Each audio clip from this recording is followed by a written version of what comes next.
tunaangazia juu ya mambo ambayo mtu hawezi kufanyia kama atakuwa anakupenda kweli. Unajua, kuna jambo moja ambalo mwenza wako akilifanya, hata kama anakuwa anakwambia mara 100 kwa siku kuwa anakupenda, elewa ama tambua, huyo mtu anakuwa anakuigizia tu.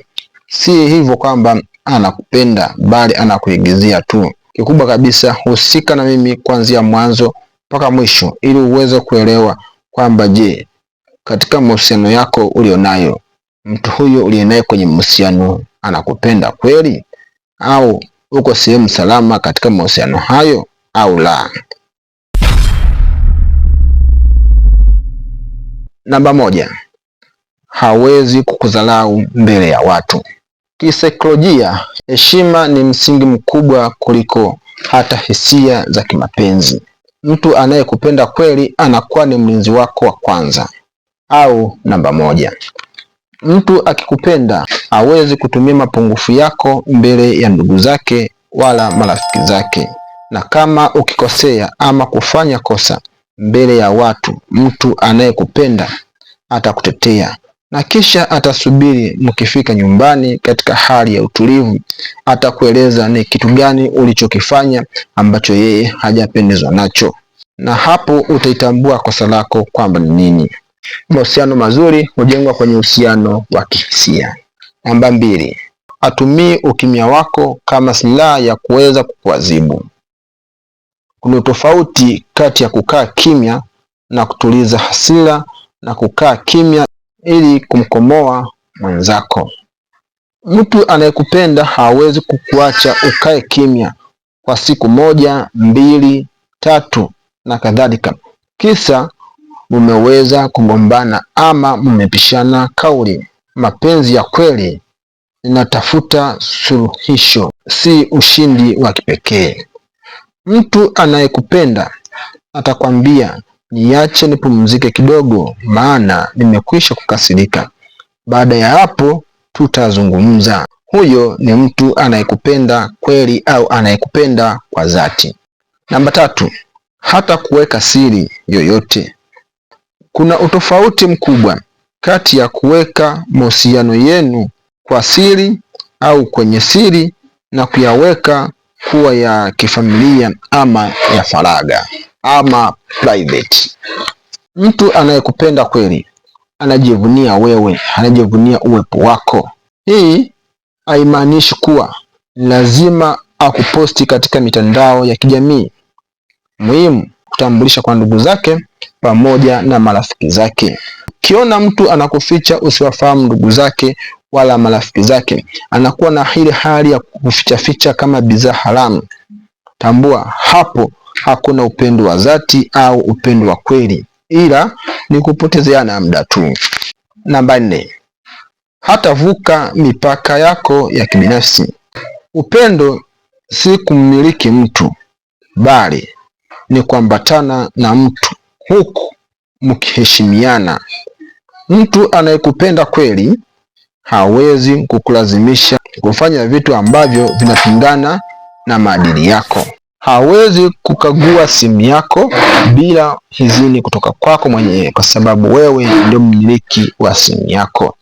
Wala hawezi kukulazimisha kumpa password ya simu yako.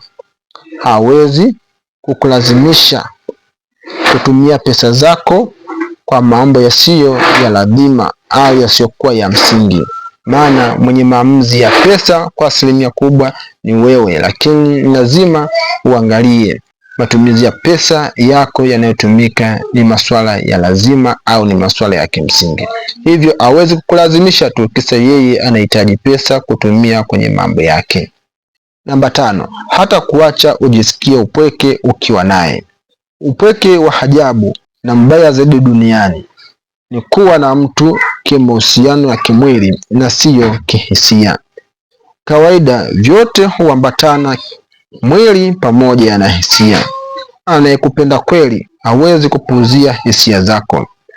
Ukimwambia unaumia ama unajisikia vibaya, lazima atajali hisia zako. Katika mapenzi ya kweli, mpenzi wako anatakiwa kujali hisia zako. Lakini kama unamwambia na yeye anakupuuzia, anashindwa kukuzingatia, hivyo anabaki kukucheka, tambua hapo hakuna upendo wa dhati. Mapenzi ni utulivu ama umakini juu ya mwenzio ama mpenzi wako. Mtu anayekupenda kweli lazima atahisi ukaribu wake juu yako, na hata kama angekuwa mbali kiasi gani, atahisi kwamba uko karibu naye. Na hata kama ni wewe ungekuwa mbali kiasi gani, kama unampenda kwa dhati, utahisi uko karibu naye. Mpenzi anayependa kulalamika juu yako kila mara, kulalamikia jambo fulani, jambo hili, elewa basi hapo hakuna upendo wa kweli, hakuna mapenzi ya dhati. Kwa sababu mapenzi ya dhati ni mtu lazima ayakubali mapungufu yako ulionayo na kuyafanya kuwa ya kwake. Lakini unapokuwa uko mbali naye kimwili, lazima kihisia uwe karibu naye. Unapokuwa uko mbali naye kihisia, ukawa karibu naye kimwili, basi tafsiri yake kwamba mtu huyo haumpendi. Lakini kama mtu anakupenda kwa dhati ama mpenzi wako anakupenda kwa dhati, mnapokuwa mko karibu kimwili, lazima kihisia pia muambatane naye karibu. Anapokuwa yuko mbali kimwili, lakini kihisia lazima awe nawe karibu. Namaanisha kwamba kama atakuwa yuko safari au yuko eneo la mbali na makazi na wewe, lazima kihisia atakuwa yuko karibu nawe. Na ndio maana unasikia mtu anakwambia kwamba nimemkumbuka mpenzi wangu, nimemmisi mpenzi wangu, nahisi kama ukaribu wake uko hapa kwangu, nahisi kama nimekaa. Na ndio maana anakwambia nahisi kama niko na mpenzi wangu hapa karibu pembeni yangu. Maana yake kwamba kihisia yuko naye kabisa, japo wako mbali kimazingira, lakini yuko naye karibu. Lakini pia nikusii, kama ndio mara yako kwanza kutembelea channel hii, hakikisha unaweza kusubscribe na kisha unaruhusu alama kengele ili kila utakapoweka taarifa zetu uweze kuzipata kiurahisi zaidi. Jina langu ni Cassius Mwanga.